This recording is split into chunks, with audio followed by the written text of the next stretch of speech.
নমস্কার, আমি মিলি সরকার Bengali urban kitchen থেকে বলছি। আমার ইউটিউব ফ্যামিলির সকল দর্শক বন্ধুরা কাছে দূরে যেখানে যে আছেন সবাইকে অনেক অনেক প্রীতি ও শুভেচ্ছা জানিয়ে শুরু করছি আজকে আমার রেসিপি। আজকে আমি বানাচ্ছি মাসকলাইয়ের ডাল লাউ দিয়ে।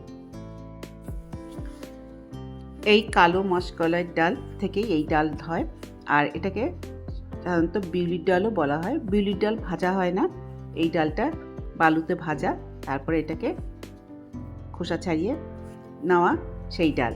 আর এটাকে আমি রান্না করেছি লাউ দিয়ে। এটা সাধারণত আমিষ ডাল বলা হয়, এটা মাছ দিয়েও রান্না করা হয়।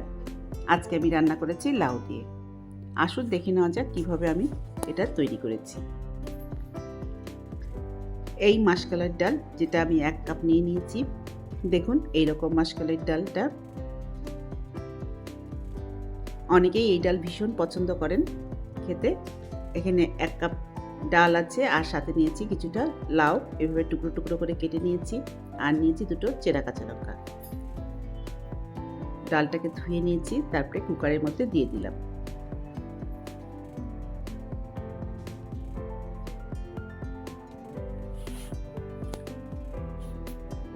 তারপর দিয়ে দিচ্ছি সাথে 2টো চেরা কাঁচা লঙ্কা, আর যে লাউ টুকরোগুলো কেটে নিয়েছিলাম সেই লাউ টুকরো দিয়ে দিচ্ছি। এরপর দিয়ে দেবো নুন আর হলুদ গুঁড়ো। স্বাদ অনুসারে নুন দিচ্ছি, আধা চামচ মতো নুন দিয়ে দিলাম, আর সাথে দিয়ে দেবো সামান্য একটু হলুদ গুঁড়ো। এরপর দিয়ে দেবো জল। এখানে 1 কাপ ডাল আছে, 2 কাপ মতো জল দিয়ে দিচ্ছি। দেখুন ডালের ওপরে জল এসে গেছে। এরপর ঢাকা দিয়ে দেব। ঢাকা দিয়ে কুকারে 2টো সিটি দিয়ে ঠান্ডা হলে নামিয়ে নিয়েছি। দেখুন ডাল কেমন সুন্দর সেদ্ধ হয়েছে। এরপর ডালটাকে একটা বাটিতে ঢেলে দিচ্ছি। ঢেলে নিয়েছি ডালটাকে একটা বাটিতে। এরপর যাব এটা ফোড়ন দিতে। তার জন্য কড়াই বসিয়ে দিয়েছি। কড়াই গরম হয়ে গেলে আমি কড়াইতে দিয়ে দিচ্ছি 2 চামচ মতো সরষের তেল। তেল গরম হয়ে গেলে আমি এর মধ্যে দিয়ে দেবো ফোড়ন। ফোড়নের জন্য এখানে আমি দিয়ে দিচ্ছি একটা শুকনো লঙ্কা, তেজপাতা আর জিরে।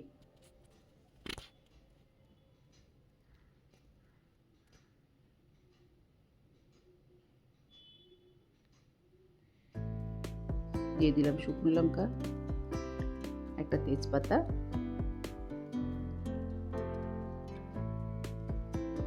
এগুলো একটু ভাজা ভাজা মতো হয়ে গেলে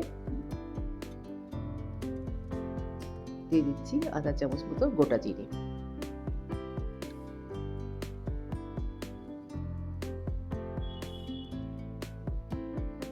তারপর আমি এর মধ্যে দিয়ে দিচ্ছি সামান্য একটু লঙ্কা গুঁড়ো, একটু জিরের গুঁড়ো, আর আধা চামচ করে ওইটা দিয়েছি, আর দিয়ে দিচ্ছি 1 চামচ আদা বাটা দিয়ে একটু ভাজা ভাজা মতো করে নিচ্ছি।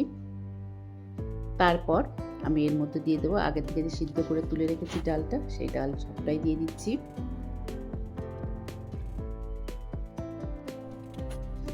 এবার ডালটাকে ফুটতে দেব, আর দেখে নেব ডালের আর একটু নুন প্রয়োজন কিনা।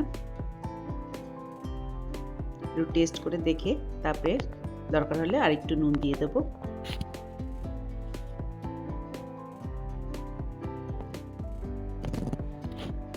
মনে হচ্ছে একটু সামান্য নুন প্রয়োজন, সেই ক্ষেত্রে এখন আমি একটুখানি নুন দিয়ে দিচ্ছি। এইভাবে কিছুক্ষণ ফুটিয়ে নেবার পর তৈরি হয়ে গেল আজকে আমার বানানো লাউ দিয়ে কলাইয়ের ডাল। দিয়ে দিলাম নুন, মিনিটখানেক একটু ফুটিয়ে এবার নামিয়ে নেব।